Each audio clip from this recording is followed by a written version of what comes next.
Assalamualaikum dear viewers. Welcome to our YouTube channel. Online classes and heater tricks. Kindly subscribe our channel and press the bell icon. अस्सलामुअलैकुम students, welcome to online classes and eta tricks. Students, आज हम start करने जा रहे हैं class 10th chemistry का course.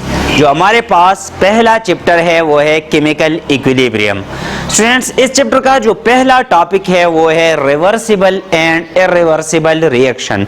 तो आज का लेक्चर हमारे पास रिवर्सिबल और इरिवर्सिबल रिएक्शन पे बेस होगा। तो डियर स्टूडेंट्स, रिवर्सिबल रिएक्शन क्या होता है? ऐसा रिएक्शन जो हमारे पास दोनों डायरेक्शन में प्रोसीड करे। इसका मतलब क्या है कि सपोज हमारे पास दो रिएक्टेंट्स है, हम कंसीडर करते हैं कि ये रिएक्टेंट्स जो है ये हमारे पास एक है ए और दूसरा है बी। जब ये दोनों रिएक्ट करते हैं तो हमें मिलता है सपोज सी एंड डी। यहाँ पे जो प्रोडक्ट हमें मिलते हैं वो है सी एंड डी। अब स्टूडेंट्स, अगर ये C और D रिएक्ट करे और हमें A एंड B मिले तो इस किस्म के रिएक्शन को हम कहते हैं रिवर्सिबल रिएक्शन, जहां पे रिएक्टेंट्स मिलके हमें प्रोडक्ट देते हैं और फिर जब प्रोडक्ट मिल जाए तो हमें वही रिएक्टेंट देते हैं। इस किस्म के रिएक्शन को हम कहते हैं रिवर्सिबल रिएक्शन। तो स्टूडेंट्स, यहाँ पे अगर आप देखें A एंड B जब रिएक्शन करते हैं तो हमें मिलता है C एंड D। अब जब C एंड D रिएक्शन करेंगे तो हमें मिलेंगे A एंड B। तो इसलिए यहाँ पे इस रिएक्शन को रिप्रेजेंट करने के लिए हम सिंगल एरो यूज नहीं करते, क्योंकि यहाँ पे ये रिएक्शन जो है दोनों डायरेक्शन में प्रोसीड होता है। इसलिए यहाँ पे हम रिएक्टेंट्स और प्रोडक्ट के दरमियान डबल एरो लगाते हैं। ये हमारे पास रिवर्सिबल रिएक्शन को रिप्रेजेंट करते हैं। स्टूडेंट्स, यहाँ पे ये रिवर्सिबल रिएक्शन जो होता है ये ऐसा नहीं होता कि पहले ए और बी रिएक्ट करते हैं फिर हम सी और डी को मिलाते हैं वो रिएक्ट करते हैं। ये रिएक्शन जो होता है ये सिमल्टेनियसली होता है। यहाँ पे अगर आप देखें, पहले हमारे पास जो है कोई प्रोडक्ट नहीं है, जब हम ए और बी को मिलाते हैं तो हमें सी और डी जो है वो मिलता है।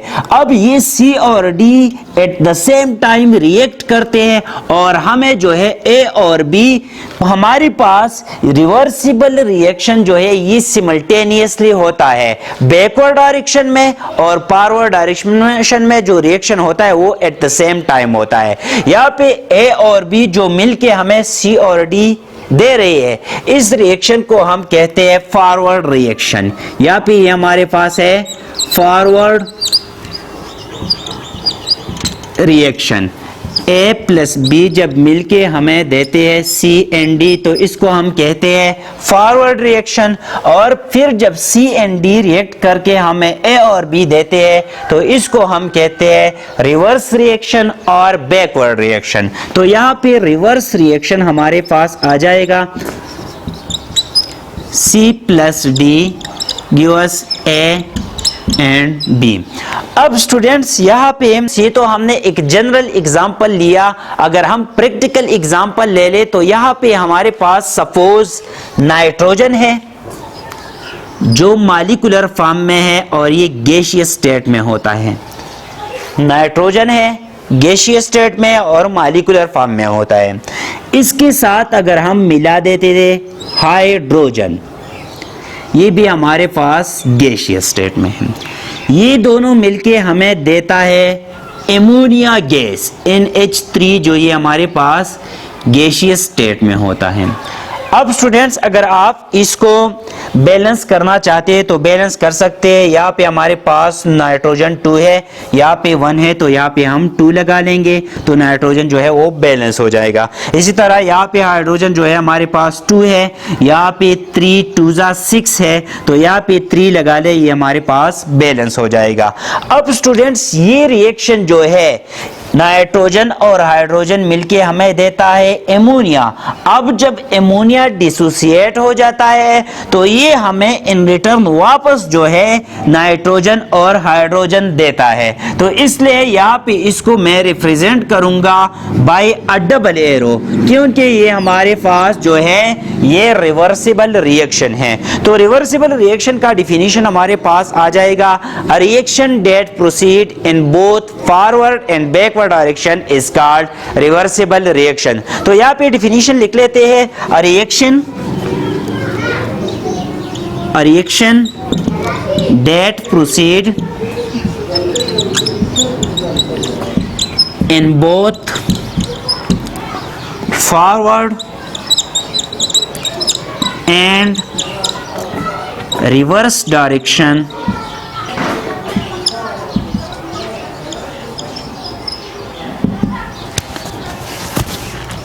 is called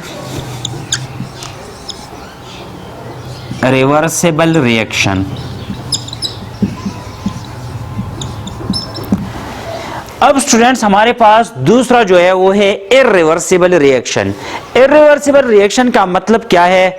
वो रिएक्शन जो सिर्फ एक डायरेक्शन में प्रोसीड करे। इट मींस कि जब रिएक्टेंट्स रिएक्ट करते हैं और हमें प्रोडक्ट मिलता है तो उन प्रोडक्ट से हम दोबारा रिएक्टेंट्स हासिल नहीं कर सकते। इस किस्म के रिएक्शन को हम कहते हैं इर्रिवर्सिबल रिएक्शन। तो डियर स्टूडेंट्स, इर्रिवर्सिबल रिएक्शन का डिफिनीशन हमारे पास आ जाएगा, the reaction that proceed only in the reaction that proceed only in one direction is called irreversible reaction। अब डियर स्टूडेंट्स, यहाँ पे सपोज हमारे पास एक रिएक्टेंट है ए और दूसरा हमारे पास है बी। इन दोनों ने रिएक्शन किया हुआ है और हमें दिया है सी एंड डी।